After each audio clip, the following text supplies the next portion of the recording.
नमस्कार दोस्तों, कैसे हो आप सब लोग। सब कुछ बढ़िया। All good. तो आज हम देखेंगे डायमेंशंस एंड डायमेंशनल एनालिसिस।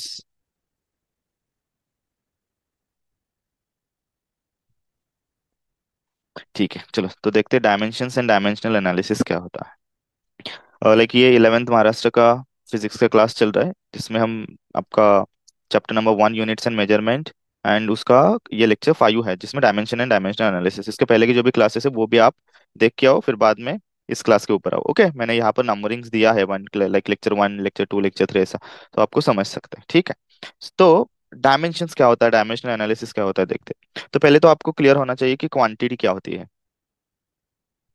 तो सबको पता है फिजिकल क्वांटिटी क्या होती है, कि उसमें एक न्यूमेरिकल वैल्यू होती है जो क्वांटिफाई करते हैं हम, मतलब नंबर्स में हम बताते हैं उसे, एंड उसका यूनिट होता है। ओके, तो यहाँ पर एक न्यूमेरिकल वैल्यू होती है एंड क्या होता है, यूनिट।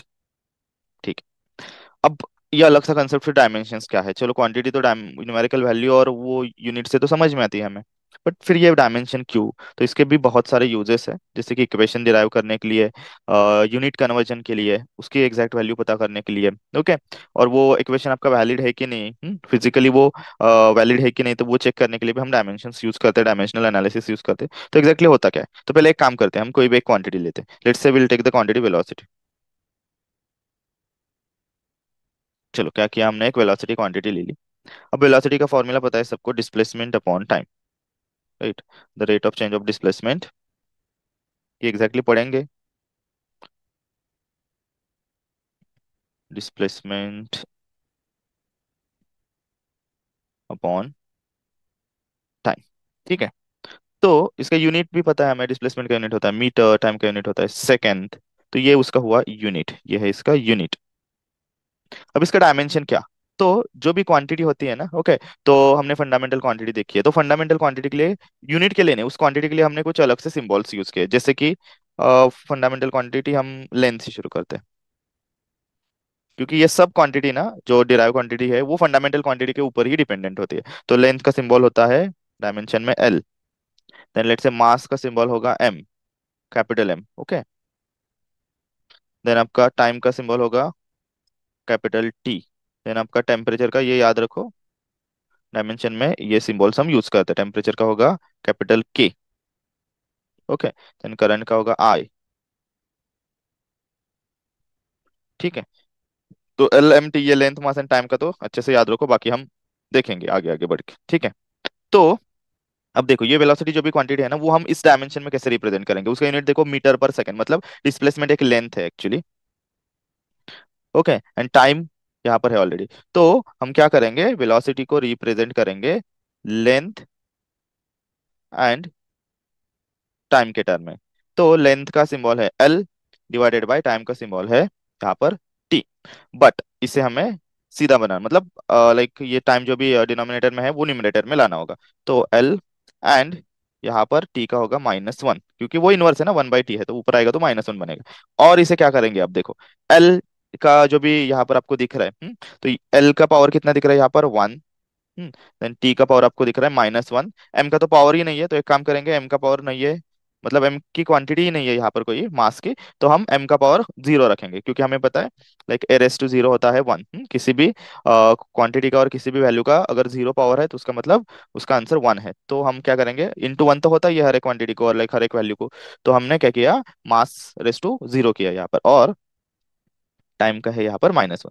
सो ये आपको मिला उसका डायमेंशन, और डायमेंशन हम इस स्क्वायर ब्रैकेट से रिप्रेजेंट करते हैं। तो आई होप आपको समझ में आएगा कि डायमेंशन क्या होता है। तो डायमेंशन उस फंडामेंटल क्वांटिटी में लाइक हम रिप्रेजेंट करते हैं, और एक्चुअली डायमेंशन किसे कहा जाता है, डायमेंशन इस पावर्स को कहा जाता है। ओके, तो ये जो पावर्स है, ओके, तो इन पावर से हम इनके यूनिट्स बनाते हैं फिर। ठीक है, तो देखो लेंथ का पावर m है, सॉरी लेंथ का पावर 1 है, m का भैया, लेंथ का पावर 1 है, तो m का पावर 1 होगा यहाँ पर। ओके, देन मास का 0, मतलब मास की कोई क्वांटिटी भी नहीं है यहाँ पर, तो आपको यहाँ पर केजी कोई नहीं दिखेगा। लेंथ का पावर 1 है, तो मीटर का पावर 1 होगा, क्योंकि लेंथ का यूनिट है मीटर। मास का 0 है, तो कोई मास का यहाँ पर यूनिट नहीं है। एंड टेम्परेचर का -1 है, तो सेकेंड का होगा -1।